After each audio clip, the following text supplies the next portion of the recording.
विजय जी, शुरुआत थोड़ा अलग ही करते हैं कि अगर हम 1991 का वो दौर याद करें जब देश आर्थिक संकट से जूझ रहा था, अगर मनमोहन सिंह जी नहीं होते तो आज देश कहाँ होता? देखिए, ये सवाल तो ऐसा दुरूह सवाल है कि अगर ये नहीं होता तो, क्योंकि ताकि लोगों को समझ आए ना कि वो थे कौन।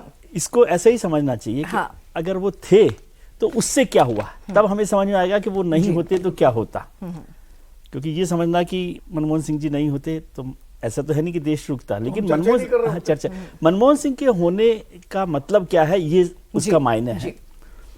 और उसको समझिए, वो लोग समझेंगे क्योंकि अभी हमारी जो पीढ़ी है, नई पीढ़ी, वो उस हिंदुस्तान को नहीं जानती जो मनमोहन सिंह के लिबरलाइजेशन से पहले की थी।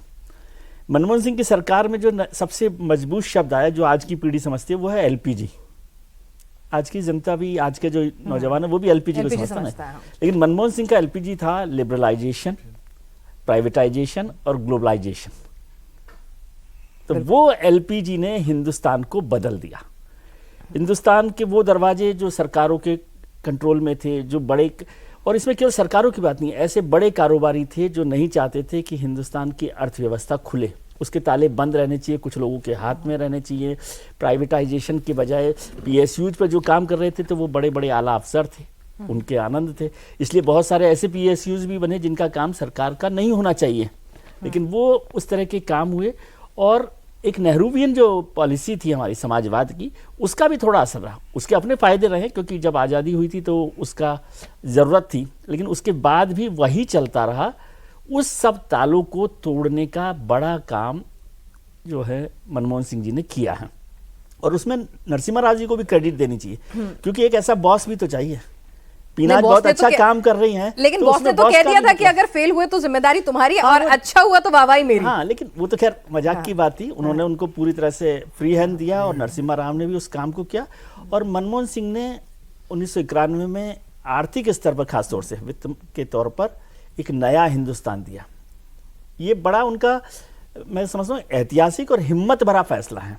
और उसमें आप इंटरेस्टिंग बात सोचिए, सब लोगों ने चर्चा की accidental prime minister, accidental finance minister, उन्होंने खुद ने कहा। लेकिन आप सोचिए, जिस नरसिम्हा राव ने उनको बड़ी पसंद से अलेक्जेंडर साहब को कहा कि मुझे एक ऐसा फाइनेंस मिनिस्टर चाहिए जो देश की अर्थव्यवस्था सुधार दे, क्योंकि 2 दिन पहले नरेश चंद्रा जो कैबिनेट सेक्रेटरी थे, उन्होंने नरसिम्हा राव को एक नोट बनाकर दिया था जिसमें देश की अर्थव्यवस्था खराब थी, 8 पेज का नोट बनाकर दिया था। तो ज़्यादा चिंता थी नरसिम्हा राव साहब को, वो बड़े दिग्गज नेता रहे थे। तो अलेक्जेंडर साहब ने एक पटेल साहब का नाम दिया था, जो पहले आरबीआई के गवर्नर रहे थे, आईजी पटेल, आईजी पटेल का। और फिर मनमोहन सिंह, क्योंकि पटेल साहब नहीं आना चाहते थे, कई कारण थे उसमें, खैर उसको छोड़िए, लेकिन मनमोहन सिंह आए तो सिलेक्शन हुआ इस तरह से। मनमोहन सिंह का वित्त मंत्री के तौर पर नरसिम्हा राव ने खुद ने फ़ोन करके भी उनको कहा, अलेक्जेंडर ने तो उनको फ़ोन कर ही दिया था। लेकिन जब वो बजट पहला लाए और उसका ड्राफ्ट बनाकर 10 दिन पहले नरसिम्हा राव साहब के पास लेकर गए, उस, याद रखिए, उस वित्त मंत्री को जो खुद पसंद किया है, जब ड्राफ्ट लेकर मनमोहन सिंह वित्त मंत्री के तौर पर प्रधानमंत्री के पास जाते हैं तो उसको खारिज कर देते हैं, रिजेक्ट कर देते हैं नरसिम्हा राव। और नरसिम्हा राव कहते हैं, इसके लिए मैंने आपको फाइनेंस मिनिस्टर नहीं बनाया।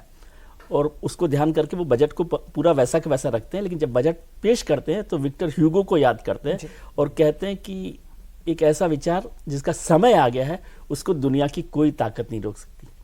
और वो समय, वो विचार था लिबरलाइजेशन का। तो वो ताकत, वो विचार, वो समय आज हम हिंदुस्तान को बदला हुआ देख रहे हैं। और सबसे बड़ी बात है कि सरकारें बहुत होती हैं, विरोधी पार्टियों की भी होती हैं, तो वो चीज़ों को बदलती है।